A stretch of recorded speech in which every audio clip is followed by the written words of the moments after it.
दोस्तों, अच्छे काम को पूछता कौन है।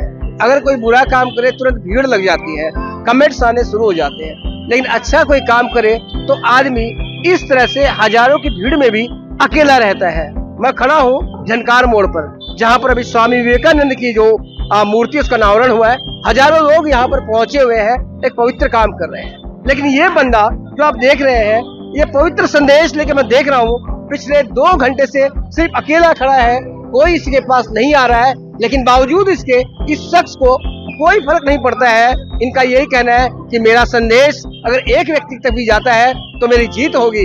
देखिए उधर हजारों लोग खड़े हैं, लेकिन इस व्यक्ति के पास में जो इतना पवित्र संदेश लेके निकला है कि सेव लाइफ सेव ट्री, यानी कि अगर जीना है तो पेड़ को बचाओ, ये संदेश लेके अपना काम धाम छोड़ के पूरी दुनिया को बचाने ये बंदा निकला है। लेकिन इसके समर्थन में कोई बंदा मुझे अभी तक नजर नहीं आया है।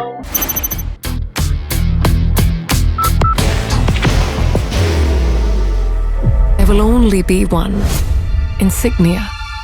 थोड़ी सी मैं से जरूर बातें करूंगा कि क्या नाम है, कहाँ से निकला है, क्या बात है, क्योंकि मैं 2 घंटे से इसे देख रहा था। ये अकेला खड़ा है, चुपचाप खड़ा है, कोई आए कोई नहीं आए कोई फर्क नहीं पड़ता है। क्या नाम है सर आपका? নমস্কার, আমার নাম হচ্ছে বাবলু বর্মন, আমার বাড়ি হলদিবাড়ি। আমি রানীডাঙ্গা এসএসবি ক্যাম্পের পাশে ভরত সিংজোতে থাকি। আমি সাধারণ মানুষকে বার্তা দিতে চাই যে গাছ লাগাও, প্রাণ বাঁচাও।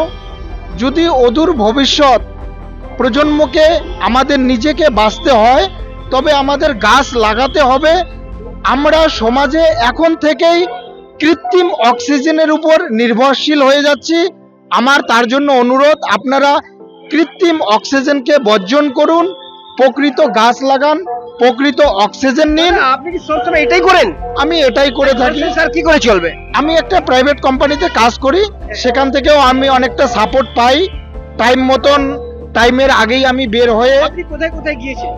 আমি গত বছরের এই ডিসেম্বরের 25-এর 9 তারিখ আমি সাইকেল নিয়েই কুচবিহারে গিয়েছিলাম। কুচবিহারে 9 তারিখ পৌঁছানোর পর আমি 18 তারিখ পর্যন্ত থাকি। बाहर की भागदौड़ अब नहीं तोड़ेगा आपके घर का सुकून। SBM गोल्ड UPVC विंडोज, आपके घर का सुकून। কোচবিহারে গিয়ে আমার জীবনের সবথেকে একটা বড় সাফল্য পেয়েছি। কোচবিহার পৌরসভা আমার এই উদ্যোগ দেখে আমার মনে হয় ওনারা ডিসেম্বরের 13 তারিখে একটা টেন্ডার করেছিল কুচবিহার শহরের মধ্যে 5000-এর উপরে এই বৃক্ষ মাকে লাগাবে। সেইটা আমার বিশাল বড় প্রাপ্তি।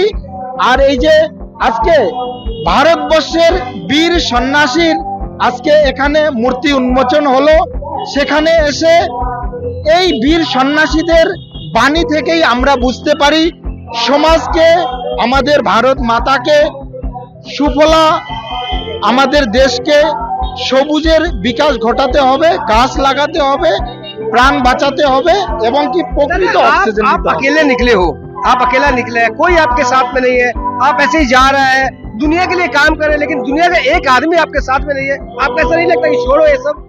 না, দেখুন আমি একটা এনজিওর কাছে কাজ করেছিলাম 2013 সালে।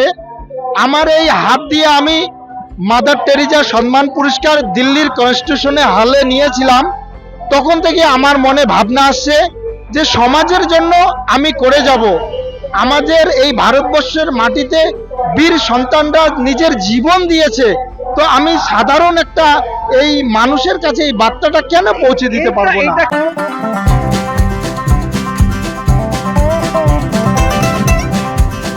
Dreamland amusement park near Phulbari barrage, Siliguri. এটা কাজ কি আপনার জারি থাকবে? আমার বাড়ি থেকে আমার ফ্যামিলির সঙ্গে আলোচনা করে গত ডিসেম্বরের 9 তারিখে আমি যে বাড়ি থেকে বের হয়েছিলাম, কেউ বলে না কি করছে এসব ফালতু কথা? না, আমার বউ আমার বাচ্চা আমাকে সাপোর্ট করেছে।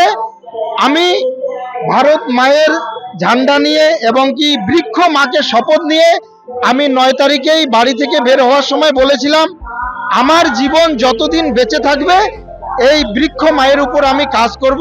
আমার এটাই সাধারণ মানুষের কাছে বার্তা, আপনারা गाछ लगान प्राण बचान।